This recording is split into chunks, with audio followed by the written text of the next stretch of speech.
Lyft is now talking about a very unique idea to remove surge pricing. Well, kind of. Lyft is pulling back on rideshare's most hated feature. So going down here to see the kind of brief synopsis, Lyft is rolling out a monthly subscription feature that would cap prices for frequent riders. It's targeting surge pricing, which Lyft CEO David Risher calls rideshare's most hated feature. At the same time, other companies are adopting new dynamic pricing methods. This is becoming more popular, the idea of dynamic pricing. I feel like Uber and Lyft, for better or for worse, probably more for worse, kind of did pioneer this idea of surge pricing where when it's a very hot moment or it's a lot going on, a lot of traffic or activity, you're going to pay more. I know Wendy's talked about this, for example, when it comes to fast food. So this is not an unheard of topic, especially for other industries, but it's most prevalent in ride sharing. And you can see right here that people hate surge pricing, and Lyft hears them. Other companies may just be getting started on the practice, which is maybe a topic for a different video, but it is becoming more popular.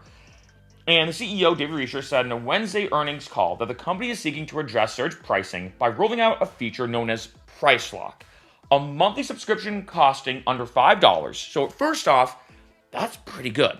A monthly fee of under $5, great. The kicker, and kind of the negative part, is it caps the price per specific route at a specific time. We'll talk about that in a little bit because that's very intriguing to me. I get it and I don't. Again, we'll get there. And it means that customers who frequently ride to the same location, that's the big thing, to the same location, will have certainty on the cost. The feature would compete with Uber by giving customers some certainty ahead of time as to how much they'll pay for a ride. Risher said surge pricing is probably rideshare's most hated feature because, as you know, and everyone knows, sometimes, like say you're going to a place you go to all the time and it's extremely expensive. There is a pretty crazy spread sometimes on what you will pay on the lowest amount if it's very quiet versus the highest amount if it's surging like crazy, and then somewhere in between. It's just part of ordering Ubers and Lyfts. Reliable pricing is particularly important because people want to know what their rideshare costs and hate it when prices change. While surge pricing won't completely go away, Price Lock would help give frequent customers some pricing certainty they might not get elsewhere. Now, for the rest of this article, it mostly just talks about the idea of using surge pricing in other industries, whether it's grocery stores or other places, as surge pricing, or they use the phrase a lot, dynamic pricing, where it can fluctuate, is becoming more popular. And like I said, I think Uber and Lyft, for better or for worse, did kind of kick that off. It's very common now. I feel like Uber and Lyft, and let me think about this, I feel like it's probably the only industry where you can order the same thing you order every time and expect it. You almost expect it to be a different price, right? If you go to grab a burger somewhere, if you go to buy a pencil at that store that you always buy pencils at, if you go to do X, Y, or Z, you're buying the same thing that you buy every time. It's weird if the price would change. Not the case with Ubers and Lyfts. Sometimes like, today it's $12, tomorrow it's $15. But yesterday it was $9, right? It's kind of random when it comes to Ubers and Lyfts. And I'm going to be honest, for the most part, I do like this idea. I think it's one of those things. I'm very curious to see how this works out in practicality, though, for a couple different reasons. Now, one, starting off, I was curious about the price. That was my initial first thing is, okay, Price Lock, it sounds great. There's a cap, and you don't have to worry about surge pricing. How much is it going to be? Less than $5 is insane in a good way. That's awesome because I have gotten, we all have, I feel like, ordered Lyfts or Ubers where just in one ride, because it's surging, it's more than $5 of an increase, right? We've probably all heard these crazy stories as well about, again, these are very rare, but if you look at like New Year's Eve, where people are spending $300, that would typically be a $50 ride, right? So first off, I do think this is a good idea that you could easily be saving money from just one ride. So one monthly fee of, let's say, $5 could easily be saved if, let's say, it's a surge of $6 extra in just one ride. Pretty financially awesome, I'll be honest. The second thing, though, or the big kind of caveat, or the big asterisk on this, as you saw, is one, same location, and two, same time. I am curious how this is going to be structured or policed, maybe is a better word, because one part of me says, okay, so this kind of makes me think if I'm going to work, right? If I'm going to the same place and I'm coming back to the same place, is that $5 going to be for the round trip, or is it going to be one way? So am I spending $5 to just get to work in terms of capping that surge? But then does that also mean that, let's say I have to spend $10? Can I have multiple, for example? Or am I allowed to have multiple caps on surges?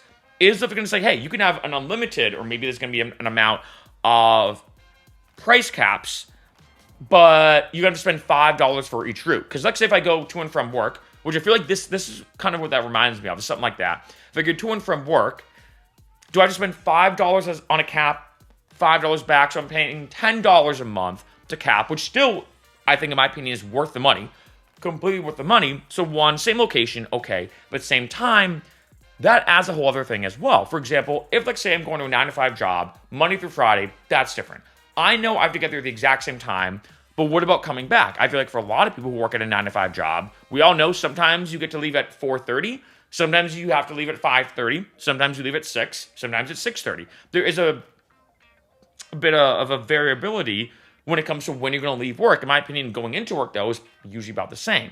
So that's a big thing when it comes to this article that I am very curious about. Like I said, it said specific group at a specific time. That's the exact words from David Reisher.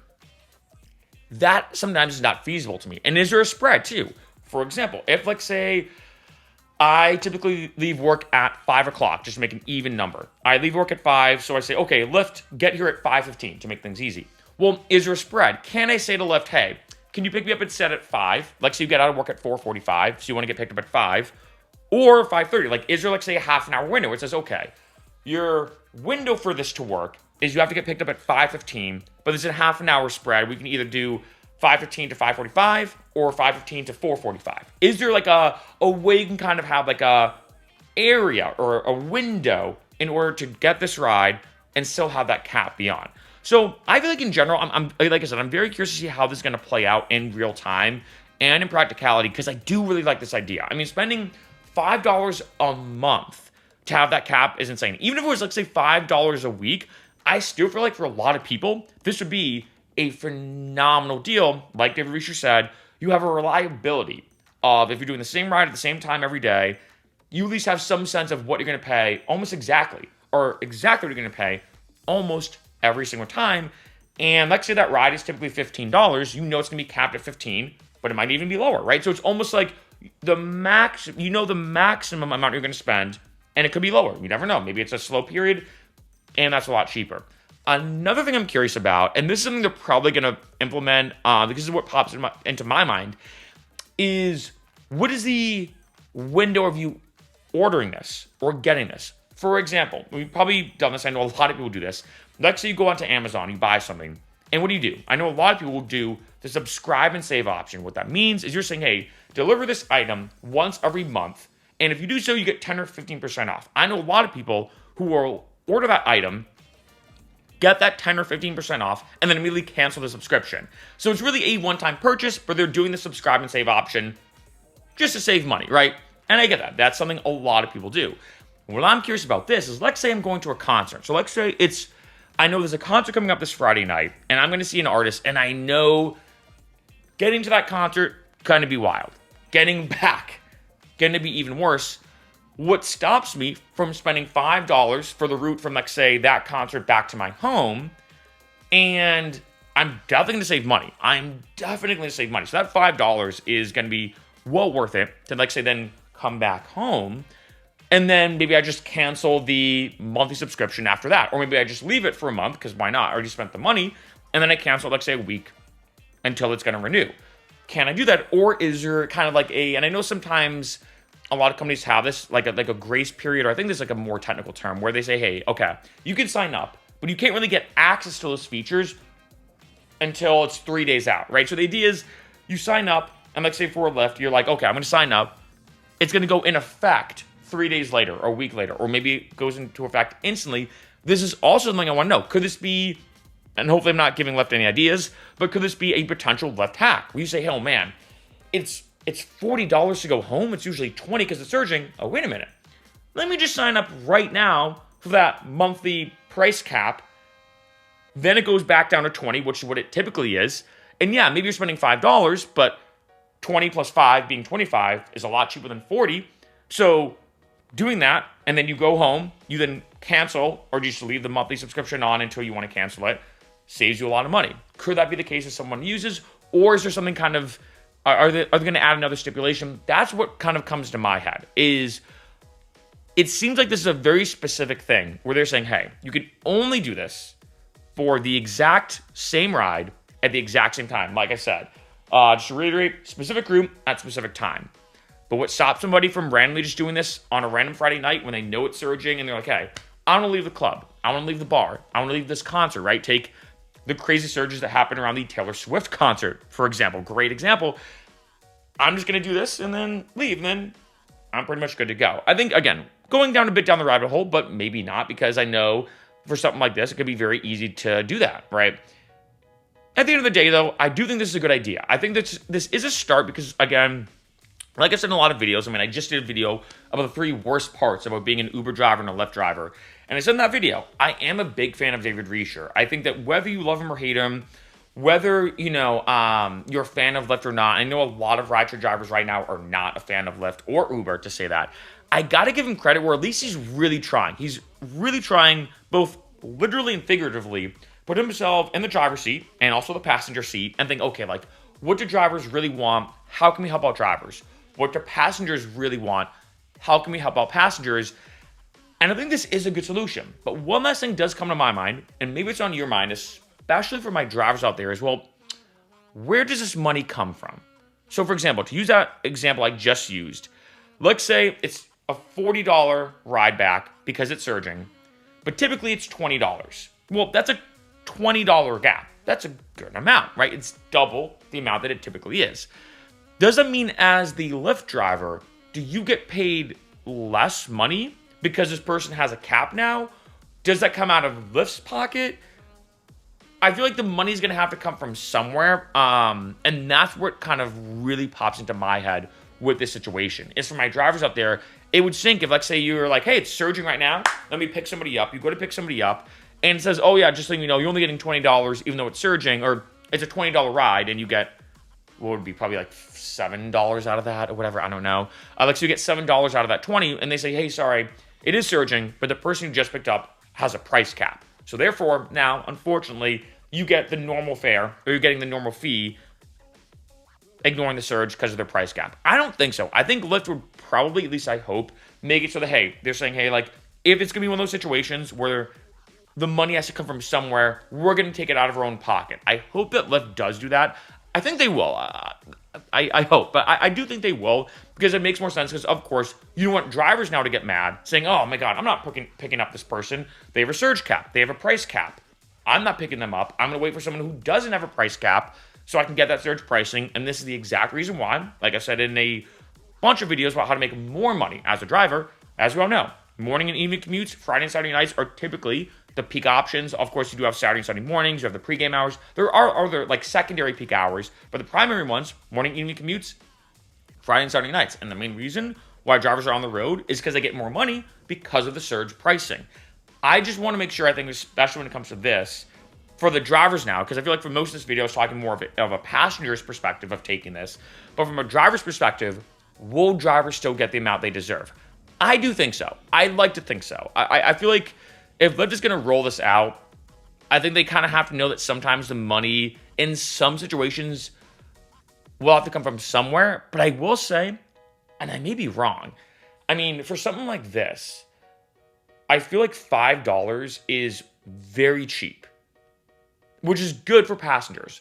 But also, again, it's very cheap. Like, when it comes to surge pricing, I don't know the exact statistics off the top of my head of what the typical increase is based on all these different metrics. I mean, there's a lot of data that happens behind the scenes, a lot of algorithms based on how many people are ordering, how many people are in that area, what city and state is in terms of location, blah, blah, blah, how many drivers on the road. There's a lot of metrics, right? But no matter what, like I said, I've gone to my friends' houses before, for example. Like, say one of my friends is down the street, like one of them does.